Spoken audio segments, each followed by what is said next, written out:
আসসালামু আলাইকুম ভিউয়ার্স, আশা করি সবাই ভালো আছেন। আজকের দিনটা শুরু হচ্ছে মাছের খাবার দিয়ে। প্রথমে অ্যাকুরিয়ামের মাছগুলোকে আমি খাবার দিয়ে নিলাম। ওদের খাবার দেওয়ার সাথে সাথে ওরা উপরে যে খাবারগুলো খাচ্ছে, আমার মাছটাই খাবার দিতে ভালোই লাগে। ওরা উপরে এসে যখন খায় আমার দেখতে অনেক বেশি ভালো লাগে। আজকে সকাল থেকে এখানে গুড়ি গুড়ি বৃষ্টি পড়তেছে। এই বৃষ্টির মধ্যে কোথাও বেরোনোর কোনো উপায় নেই। ভাবতেছি আজকে কিভাবে আটে যাব।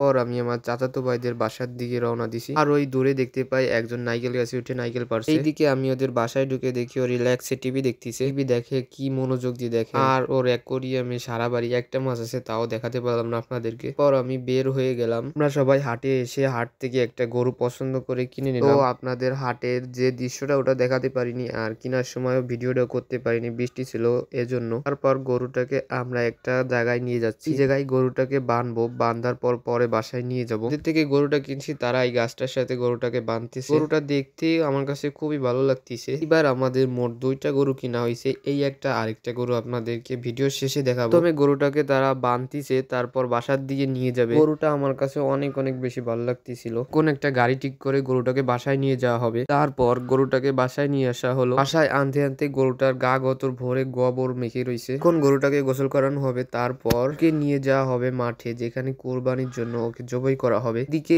ইনি ভালো করে গরুটাকে পরিষ্কার করতেছে, আর দেখেন গরুটা কিভাবে ছটপট ছটপট করতেছে। টোয়ার শেষে গরুটাকে আমরা মাঠে নিয়ে যাব।